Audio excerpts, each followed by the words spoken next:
Assalamualaikum warahmatullahi wabarakatuh.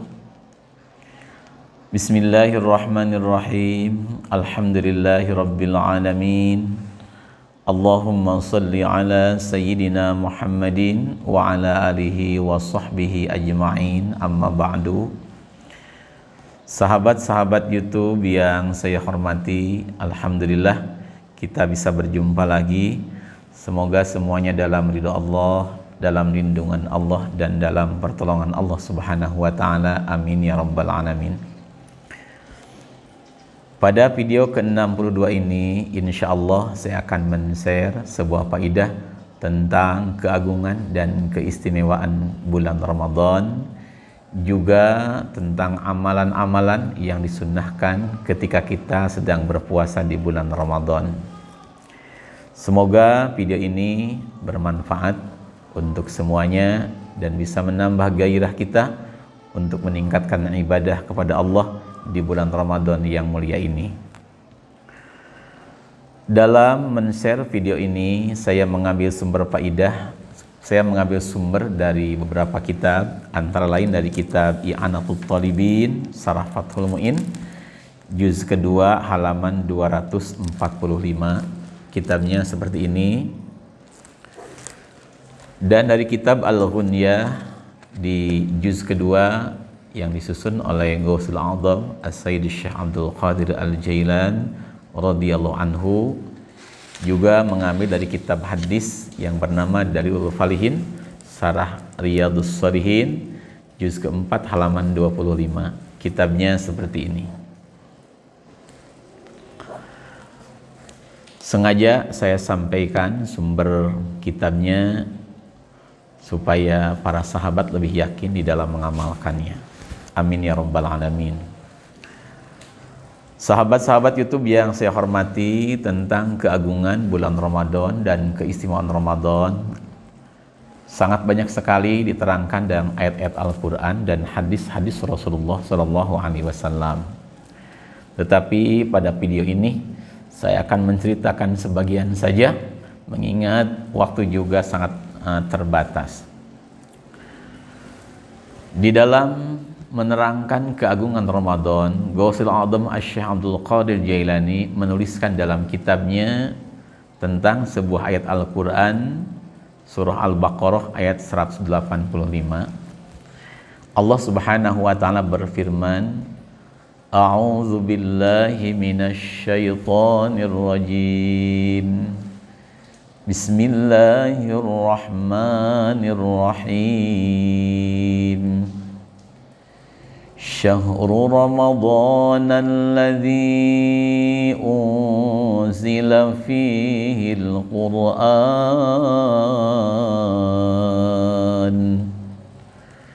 hudan linnasi wa bayyinatin minal huda wal furqan.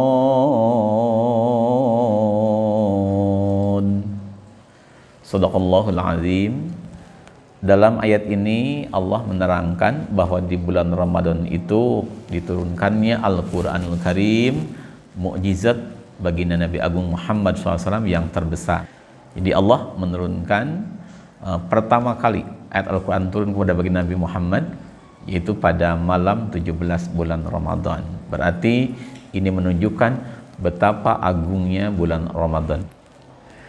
Kemudian juga tentang keagungan bulan Ramadan. Rasulullah Shallallahu Alaihi Wasallam bersabda di dalam sebuah hadis yang disampaikan oleh sahabat Abi Hurairah. Sabda Rasulullah, "Idza jaa Ramadhanu futihat abwabul jannah." Andaikan datang bulan Ramadan, maka pintu-pintu surga akan dibuka oleh Allah.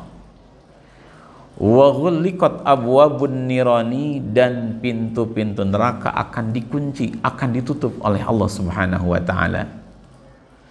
Selanjutnya wa sufidatis syayatin, dan setan-setan yang mengganggu manusia akan dibelenggu, akan dirantai oleh Allah Subhanahu wa taala. Maksud dibelenggu, dirantai ini ay muni'u fihi setan dicegah, setan dilarang di bulan Ramadan ini min kasrati idza'il mu'minin, dari banyak berbuat madarat ke orang-orang mukmin, wa tahwishi alaihim, dan mengganggu orang-orang mukmin. Mungkin maksudnya di bulan Ramadan ini setan tidak seleluasa menggoda orang mukmin seperti di bulan-bulan yang lain, di bulan selain Ramadan. Itu mungkin maksudnya seperti itu. Selanjutnya masih tentang keagungan bulan Ramadan. An Abi Sa'id Al-Khudri radhiyallahu anhu anin Nabi sallallahu alaihi wasallam. Ada sebuah hadis yang disampaikan oleh sahabat Abi Sa'id Al-Khudri bahwa Rasulullah bersabda begini. Sabda Rasul, "Inna abwabal jannati", sesungguhnya pintu-pintu surga, wa abwabas sama, dan pintu-pintu langit, ikula tuftahu li awwali lailatin min syahri Ramadan, dibuka pintu surga, dibuka pintu-pintu langit semenjak awal Ramadan, wala tughlaqu li akhiri lailatin minhu, dan tidak dikunci, tidak ditutup sampai akhir daripada malam Ramadan. Ini menunjukkan bahwa di bulan Ramadan ini sangatlah kita dianjurkan banyak berdoa kepada Allah, karena pintu langit, pintu ijabah dibuka lebar oleh Allah Subhanahu wa taala. Semoga kita bisa mengisi Ramadan ini dengan berbagai macam amal ibadah kepada Allah Subhanahu wa taala.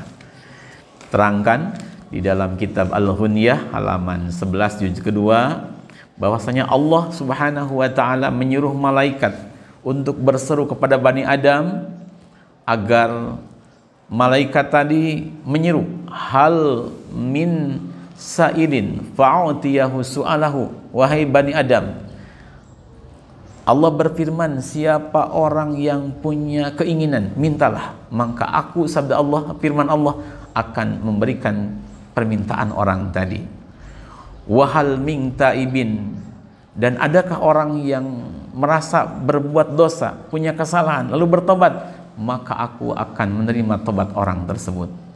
Wahal min mustaghfirin fa'aghfirullah, dan apakah ada orang yang akan mohon ampunan kepadaku, firman Allah, maka aku akan mengampuni dosa orang tersebut. Itu seperti itu setiap malam di bulan Ramadan. Maka sangatlah baik kita mengisi malam-malam Ramadan dengan memperbanyak ibadah kepada Allah Subhanahu wa taala. Semoga mendapat taufik dan hidayah, amin ya rabbal alamin. Selanjutnya, sahabat-sahabat YouTube yang saya hormati, saya akan menyampaikan tentang amalan-amalan yang disunnahkan, diamalkan di kala kita sedang saum Ramadan ini. Bismillahirrahmanirrahim. Qala muallifu hadzal kitab rahimahullah wa nafa'ana bih wa bi ulumi fid dharaini, amin ya rabbal alamin. Wa sunnah, dan disunnahkan, li shaimi ramadana wa ghairihi, kepada orang yang berpuasa balik di bulan Ramadan ataupun selain Ramadan, naon tasahurun, makan sahur. Jadi makan sahur itu disunnatkan bagi orang yang mau berpuasa, baik itu puasa Ramadan ataupun selain Ramadan. Wa yadkhulu waqtuhu binisfil lail, adapun mulainya waktu sunnah sahur itu adalah dari mulai nisful lail, tengah malam. Cuma disunnatkan kalau memungkinkan sahur itu diakhirkan, tetapi jangan terlalu akhir, jangan terlalu mendekati waktu subuh. Umpama kalau di kita itu subuh jam 4:30, usahakan kita jam 4:04 sudah selesai sahur, jadi kita mulai sahur sekitar 3:30-an, itu hukumnya sunnah diakhirkan. Apa hikmahnya? Wa hikmatuhu at-taqwa, hikmah daripada sahur itu agar kita kuat melakukan puasa di siang hari. Kemudian yang kedua, amalan sunnah ketika kita sedang berpuasa adalah wa ta'jilu fitrin, segera kita berbuka, idza tayaqqana al-ghuruba, andaikan kita sudah meyakini bahwa matahari sudah terbenam. Itu hukumnya sunnah. Dan disunatkan pula kalau ada, maka berbuka itu dengan tamrin, dengan kurma. Andai tidak ada, fa'ala hasyawati ma'in, kalau tidak ada ya kita dengan minum air saja. Itu sunnah hukumnya. Wa yusannu ayyaqula akibal fitri, disunnatkan setelah kita berbuka, umpama kita sudah makan kurma 3 biji atau kita minum air 3 tegukan, umpama kita berdoa, Allahumma laka sumtu wa ala rizqika aftartu birahmatika ya arhamar rahimin. Doa ini dibaca setelah kita berbuka puasa. Adapun doa sebelum berbuka, saya sudah men-share di video ke-61, yaitu satu doa agung dari Rasulullah yang apabila kita amalkan, insya Allah akan menjadi wasilah diampuni dosa, kemudian dimakmurkan kehidupan kita, dan insya Allah puasa kita pun akan diterima oleh Allah Subhanahu wa Ta'ala. Ada keterangannya di video ke-61, mangga tinggal dilihat. Kemudian yang ketiga, wasunnah, dan disunnatkan naon guslun adus min nahwi jinabatin, saking umpamanya junub, qabla fajrin, sebelum masuk waktu subuh. Artinya kalau kita punya hadas besar, maka disunnatkan kita mandi besar itu, adusnya itu sebelum manjing waktu subuh. Umpama malam gitu kita punya hadas besar, maka usahakan jam 3 atau jam 4 atau setengah 4 kita adus dulu, sehingga masuk waktu subuh kita sudah di dalam keadaan suci daripada hadas besar. Tapi kalau kita kelewatan, umpama kita itu malamnya punya hadas besar, kemudian kita sahur, kemudian belum kita adus, kita sudah manjing waktu subuh, kita boleh mandi walaupun sudah masuk waktu subuh, tapi hendaknya kita berhati-hati ketika kita memasukkan membasuh kubul dan dubur, membasuh telinga, membasuh hidung dan sebagainya. Hendaknya kita berhati-hati. Adapun puasanya itu sah asal dari malamnya kita sudah berniat untuk berpuasa. Kemudian yang keempat, wasunnah, dan disunatkan naon kapu syahwatin, nyegah naon kapu nafsin, nyegah diri, min ta'amin, saking makanan, fihi syubhatun, yang dalam makanan tersebut ada syubhat. Hendaknya ketika kita berbukalah dengan sesuatu yang jelas kehalalannya. Kemudian juga waqafun nafsin ang syahwatin mubahatin min masmu'in wa mubsarin. Hendaknya kita berpuasa mencegah diri kita dari sesuatu yang sifatnya mubah tetapi sesuai dengan keinginan nafsu. Min masmu'in wa mubsarin. Enaknya kita umpama ketika puasa itu mendengarkan musik atau nonton TV, hendaknya kita dikurangi. Perbanyak di bulan puasa ini untuk beribadah kepada Allah Subhanahu wa Ta'ala. Kemudian wa yukrahu, dan dimakruhkan naon masutibin, memakai minyak wangi, wa syammihi, dan mencium minyak wangi, fin nahari, di waktu siang. Ketika sedang berpuasa itu makruh kalau siang hari kita memakai minyak wangi atau menciumnya, tetapi tidak makruh kalau kita memakainya di waktu sahur sampai siang masih ada wanginya, itu tidak apa-apa. Selanjutnya wa mimma yuta'akkadu, dan sebagian lagi perkara yang sangat dikukuhkan lis-shaimi, kepada orang yang berpuasa, kaful lisani, ari nyegahna lisan, lidah, angkulli muharramin, dari segala sesuatu yang diharamkan, kakizbin, seperti berbohong, wa ghibatin, dan ghibah, wa musyatamatin, dan kita bertengkar, li'annahu muhbitun lil ajri, karena berbohong, ghibah, kita bertengkar, itu bisa melebur ganjaran puasa kita. Kata ulama fikih, puasanya tetap sah, tetapi pahalanya bisa hilang dengan kita berbohong, dengan kita ghibah, dengan kita bertengkar di bulan Ramadan. Selanjutnya yang kelima, wasunnah ma'at ta'kidi, dan disunnahkan, bahkan sunnahnya sunnah muakkadah, sunnah yang sangat kukuh. Naon iksaru sadaqatin, memperbanyak sedekah.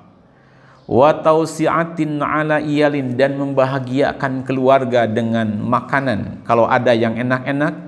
Wa ihsanin alal aqaribi wal jirani, kita banyak berbuat baik kepada tetangga dan kepada saudara. Umpama ini kalau ada kita ya untuk makan keluarga, usahakan yang yang kira-kira sangat diinginkan, enak, ada lebihnya kita sedekahkan kepada tetangga, kepada kerabat kita. Itu sangat dianjurkan di bulan Ramadan yang mulia ini. Dan yang keenam, wa sunnah ma'at ta'kidi iktsaru tilawatil Quran, disunnahkan dengan sunnah muakkadah di bulan Ramadan ini memperbanyak membaca Al-Quran. Yang ketujuh, wa sunnah ma'at ta'kid iktsaru ibadatin fi Ramadan, sunnah muakkadah hukumnya di bulan Ramadan ini memperbanyak ibadah kepada Allah dengan perbanyak salat sunnah, memperbanyak berdoa, memperbanyak bangun malam. Apa sebabnya? Li fadli awqatihi wa susulil mudha'afati fihi, karena bulan Ramadan ini adalah bulan yang sangat mulia, kemudian juga pahala akan dilipat gandakan oleh Allah Subhanahu wa taala. Umpama di bulan-bulan yang lain kita jarang tahajud, kita jarang melakukan salat malam, jarang melakukan salat sunat hajat, maka hendaknya di malam-malam Ramadan ini isi oleh kita dengan berbagai macam amalan ibadah. Ada sebuah hadis dari Rasulullah SAW yang diriwayatkan oleh Abu Hurairah. Sabda Rasul, man shoma Ramadana, siapa orang yang puasa di bulan Ramadan, wa qamahu imanan wahtisaban, dan di malamnya dia melakukan ibadah-ibadah sunnah, yakni tarawih, dengan iman dan ihtisab, hanya mengharap ridho Allah, ghufira lahu ma taqaddama min dzambi, maka dosa-dosa orang tadi yang telah lampau akan diampuni oleh Allah Subhanahu wa taala. Seluruh dosa kecilnya yang sudah terlewat akan diampuni oleh Allah. Qala ulama, berkata ulama, al muradu bi qiyami Ramadan, yang dimaksud dengan qiyam Ramadan adalah salatut tarawih, salat tarawih. Jadi salat tarawih walaupun hukumnya sunnah, hendaknya kita semangat untuk melakukannya. Semoga masuk ke dalam hadis Nabi, siapa orang yang puasa di bulan Ramadan siangnya, malamnya dia bertarawih, maka ghufira lahu ma taqaddama, dosa kita yang telah lewat, dosa-dosa kecil akan diampuni oleh Allah Subhanahu wa taala. Amin ya rabbal alamin. Dan yang kedelapan terakhir, wasunnah ma'at ta'kidi i'tikafun, disunnahkan dengan sunnah muakkadah, dengan sunnah muakkadah di bulan Ramadan ini kita memperbanyak i'tikaf. I'tikaf itu kita berdiam di masjid, itu namanya i'tikaf. Terutama sekali di 10 Ramadan yang akhir dengan raja'a musadafati Lailatul Qadar, karena mengharapkan kita akan mendapat Lailatul Qadar. Itu i'tikaf sangat disunatkan di bulan Ramadan yang mulia ini. Untuk penjelasan tentang Lailatul Qadar, insya Allah semoga ada umur panjang, akan saya share nanti di video mendatang tentang penjelasan Lailatul Qadar dan amalan-amalan di malam Lailatul Qadar. Sahabat-sahabat YouTube yang saya hormati, hanya itu yang bisa saya sampaikan. Mohon maaf yang sebesar-besarnya bila perkataan saya kurang begitu tersusun rapi, kemudian juga bila penerangan saya kurang begitu sempurna, mohon maaf. Untuk sahabat yang melihat lebih luas, mangga tinggal dilihat di kitab aslinya. Semoga video ini bermanfaat dunia dan akhirat. Mari kita tutup dengan doa kafaratul majlis. Bismillahirrahmanirrahim. Subhanaka wa bihamdik, asyhadu an la ilaha illa anta, astaghfiruka wa atubu ilaik. Assalamualaikum warahmatullahi wabarakatuh.